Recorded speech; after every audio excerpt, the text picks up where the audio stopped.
pressed on. But forecast for condos over the next 1 to 2 years. So I think, John here from Honolulu is basically asking us to, generally speaking, where do we see the market going? I'm going to throw my 2 cents in and kind of want to have you folks comment quickly on this. My 2 cents has been, we've been talking since the very beginning of this thing, since day one, literally day one of this show, because we launched this in the COVID world. There's always been COVID questions. And every time that we've talked about it, there's not been a whole lot of changes, a couple of isolated areas notwithstanding, for example, condos in Waikiki. But it's been, stable or just as good, or we see all these offers going on. Where for your respective areas. So Scott, I'd like you to speak about condos in Waikiki for the next 2 years. Dylan, let's just kind of keep this to condo market limited and see if there's any exceptions. If there's any kind of Waikiki sort of parallel on the Big Island, and Heidi as well, if there's any kind of Waikiki, what would be the Waikiki parallel on Maui? If you folks can quickly speak to where you see things going in the next 1 to 2 years. Scott, let's start with you. Yeah, so Waikiki is not what I was just talking about a few minutes ago. It's the exact opposite. What the market segment I was describing was actually, general housing where people are living on Oahu is competitive and will be competitive. With Waikiki, it's been the exact opposite, with prices dropping because there hasn't been any tourism, so there hasn't been any income coming in.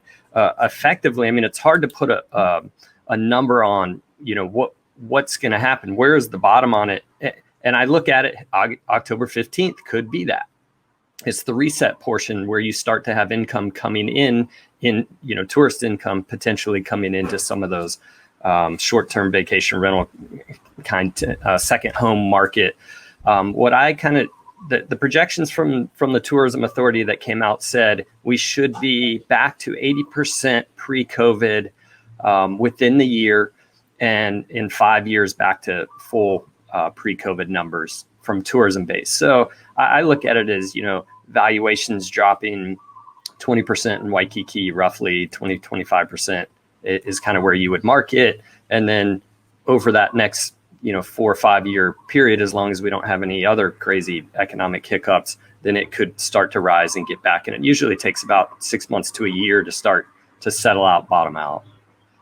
So you're if I was to summarize what you just said, Scott, you said there's like a 20%, there's been like a 20% price drop in Waikiki condos. Is that roughly what you're saying? And then kind of a recovery, sort of let's say a slow recovery over a 5 year period that's going to track with what goes on in tourism. Is that roughly what you're saying? It should. The 20% price drop hadn't happened because I think what you got to do is get through this period where tourists are starting to come back. That's when you'll see your bottom. So if the October 15th gets delayed or some falters, then right. Okay, we continue forward. But yeah, that's right. Roughly what you should see. The 20% hadn't happened yet, not the full 20%.